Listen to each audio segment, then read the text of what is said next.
കഴിവിന്റെ പരമാവധി പള്ളിയിൽ ഈത്തിക്കാഫിരിക്കാൻ പ്രിയപ്പെട്ട സഹോദരന്മാരെ നമ്മൾ സമയം കണ്ടെത്തണം. പലപ്പോഴും നമുക്കതിന് സമയം കിട്ടാറില്ല. ഈത്തിക്കാഫിന് പലപ്പോഴും റമദാൻ അല്ലാത്ത കാലങ്ങളിൽ നമ്മൾ സമയം ചിലവഴിക്കാറില്ല. എന്നാൽ ഈ റമദാൻ ഏറ്റവും പ്രധാനപ്പെട്ടതാണ്. പള്ളിയിലിരിക്കാൻ കഴിവിന്റെ പരമാവധി നമ്മൾ ശ്രദ്ധിക്കുക. നമ്മുടെ ഓരോരുത്തരുടെയും മഹല്ലിലെ പള്ളിയിൽ രാത്രി ഇനി കമ്മിറ്റിയുമായി ബന്ധപ്പെട്ട് ചെയ്താൽ മതി.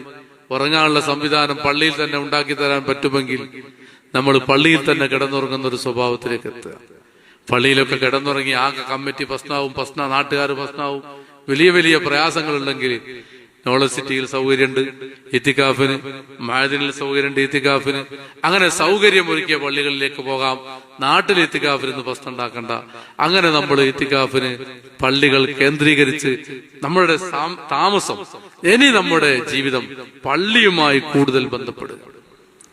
അതിനേറ്റവും പറ്റിയ രൂപം ഞാൻ പറയട്ടെ. മഗ്രിബ് നിസ്കാരത്തിന് പള്ളിയിൽ പോയാൽ മഗ്രിബ് നിസ്കാരം കഴിഞ്ഞ് മഗ്രിബിന്റെ സുന്നത്തും കഴിഞ്ഞ് നമ്മൾ നേരത്തെ നോമ്പ് തുറക്കാറുണ്ട്.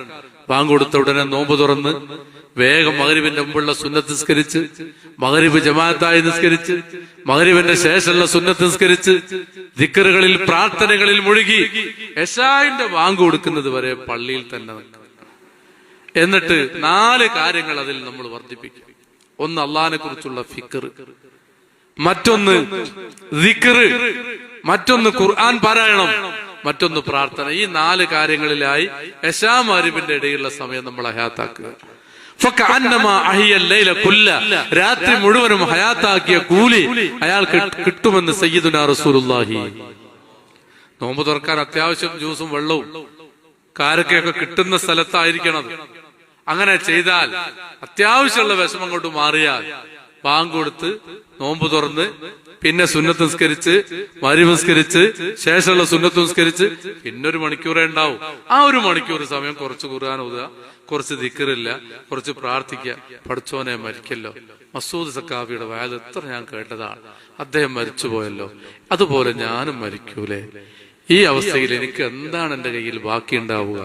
ഞാനും നിങ്ങളും ആലോചിക്കുക. അള്ളാഹു പ്രിയപ്പെട്ട സഹോദരന്റെ ഖബർ സന്തോഷം വർദ്ധിപ്പിച്ചു കൊടുക്കുമാറാകട്ടെ. ഇങ്ങനെ ഓരോരുത്തരും ആലോചിച്ച് അപ്പോഴേക്ക് ഇശാന്റെ ബാങ്ക് കൊടുത്തു.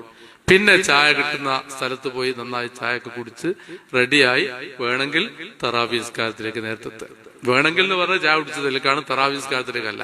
അങ്ങനെ വേഗം നിസ്കാരത്തിലേക്ക് വന്ന് തറാവീഹ് നിസ്കരിക്കും. എല്ലാ